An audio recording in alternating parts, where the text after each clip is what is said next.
সর্বভারতীয় তৃণমূল কংগ্রেসের কার্যালয় উদ্বোধন করার নাম করে এলাকার মানুষের কাছ থেকে টাকা তোলাবাজি করছে।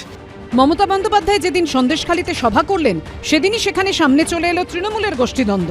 তৃণমূলের পঞ্চায়েত প্রধানের বিরুদ্ধে তোলাবাজির অভিযোগ তুললেন তৃণমূলেরই ব্লক সভাপতি। জল গড়ালো থানা অবধি। ক্যান্সারে নেই আর ভয়, NCRI হবে এর জয়। আপনাদের ভরসা নেতাজি সুভাষচন্দ্র বোস ক্যান্সার হসপিটাল। ইনি হাজি সিদ্দিক মোল্লা, তৃণমূল পরিচালিত সন্দেশখালীর বেড়মজুদ 2 নম্বর গ্রাম পঞ্চায়েতের প্রধান। তার বিরুদ্ধে তোলাবাজি, অভিষেক বন্দ্যোপাধ্যায়ের নাম করে মিথ্যে প্রচারের মতো বিস্ফোরক সব অভিযোগ উঠল। আর বিরোধী দল নয়, সেই অভিযোগ তুললেন তৃণমূলেরই আরেক নেতা। সন্দেশখালী রামপুর মোড়ে এই হলো হাজি সিদ্দিক মোল্লার তৈরি করা দোতলা নির্মাণ। অভিযোগ, তৃণমূলের সর্বভারতীয় পার্টি অফিস বলে এই বাড়িটি দেখিয়েই তোলাবাজি করেছেন তিনি। 22শে ডিসেম্বর এই পার্টি অফিস উদ্বোধন করতে তৃণমূলের সর্বভারতীয় সাধারণ সম্পাদক অভিষেক বন্দ্যোপাধ্যায় আসবেন বলে আমন্ত্রণপত্র ছাপিয়ে ফেলেছিলেন হাজি সিদ্দিক মোল্লা।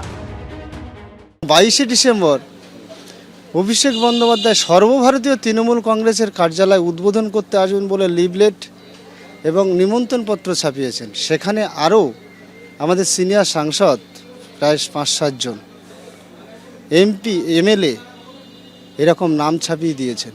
আমরা বিষয়টা সব পার্টির নজরে এনেছি, আমি পুলিশে কমপ্লেন করেছি।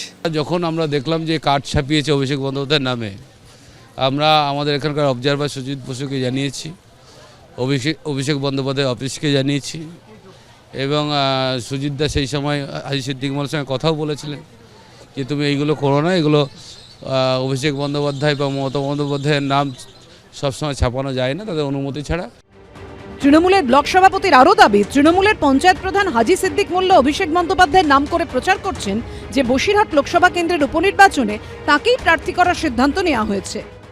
অভিষেক বন্দ্যোপাধ্যায়ের টোন ফোনে যেভাবে হোক রেকর্ডিং করে সারা এলাকায় শুনিয়েছে। আগামী দিন হাজি নুরুল ইসলাম প্রয়াত হওয়ার পর আমাদের MP, উনি হাজি সিদ্দিক মোল্লা MP হচ্ছেন, অভিষেক বন্দ্যোপাধ্যায় করে দেবেন।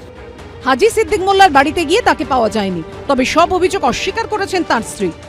মিথ্যে কথা, সব বানানো চক্কর, সব এই লোকে ফেলবে বলে করতেছে, হ্যাঁ ফাঁসাবে বলে সব বানানো, একদম সবাই সব মিথ্যে। পুলিশে এসেছিল, জিজ্ঞেস করেছে হাজা হয়েছে, তাই বলেছি। ভাই সাহেব বাড়িতে নেই, কোথায় গিয়েছে আমি তো জানি না। সন্দেশখালী থানায় তৃণমূলের পঞ্চায়েত প্রধানের বিরুদ্ধে অভিযোগ করেছেন তৃণমূলের ব্লক সভাপতি। আবার তৃণমূলের ব্লক সভাপতি দিলীপ মল্লিকের বিরুদ্ধে বেআইনি কাজের প্রতিবাদ করায় হুমকি দেওয়ার অভিযোগ তুলে হাইকোর্টে মামলা দায়ের করেন তৃণমূলেরই যুব নেতা ও হাজি সিদ্দিক মোল্লা ঘনিষ্ঠ মঈনুদ্দিন মোল্লা। সোমবার বিষয়টি আদালতে উঠলে বিচারপতি শম্পা দত্ত পাল জানিয়ে দেন, নিয়মিত বেঞ্চে এই মামলার শুনানি হবে। সমীরণ পাল, অনির্বাণ বিশ্বাস ও সৌভিক মজুমদারের রিপোর্ট, ABP আনন্দ।